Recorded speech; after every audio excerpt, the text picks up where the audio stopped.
Hey folks, it's been a long time since we talked about my home garden. We've been concentrating so much on the farm. That's so much fun because it produces a lot of food and a lot of really interesting things are happening over there. Um, I still have my container garden here with 50 containers.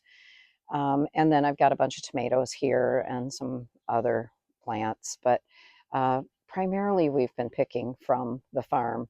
The tomatoes are starting to ripen here really nicely, and so hopefully I'll be bringing a video for making spaghetti sauce soon. But the groundhog did a number on me as far as being able to even invest time here.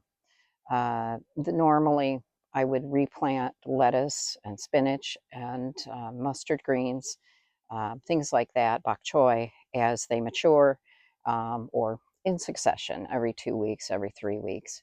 And after the groundhog attacked, I just couldn't do it.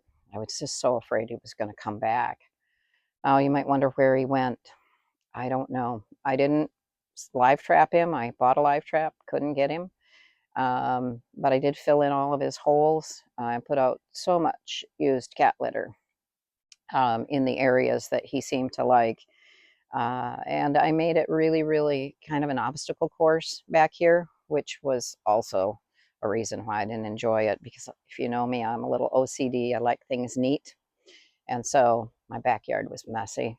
And anyway, over the weekend, I had the wherewithal to actually clean up all that mess. And by looking at my container garden again with love and pride and going, it really looks pretty good, even though some of the containers, which we have 50 containers, some of them are empty. Again, they would normally have something in them until fall, until the freeze comes. And even then, I leave the collard greens, I leave the kale, in those pots because they really sometimes even overwinter. Last year I was picking greens in January, and I would have kept picking them except for a hungry rabbit came along. So the other thing I wanted to mention was that you can see back here in the corner. Let me see if I can do this right. Right back here, there are three birds, and those are the sandhill cranes. Now, they've been missing in action this year. They came early in the spring. It's Billy Crystal. Billy's original name was Crystal because I thought that he was a girl. He was the most graceful baby crane I'd ever seen and very entertaining. Just really, really loved him when he was a baby. He would crawl across my feet when I was putting seed out for them.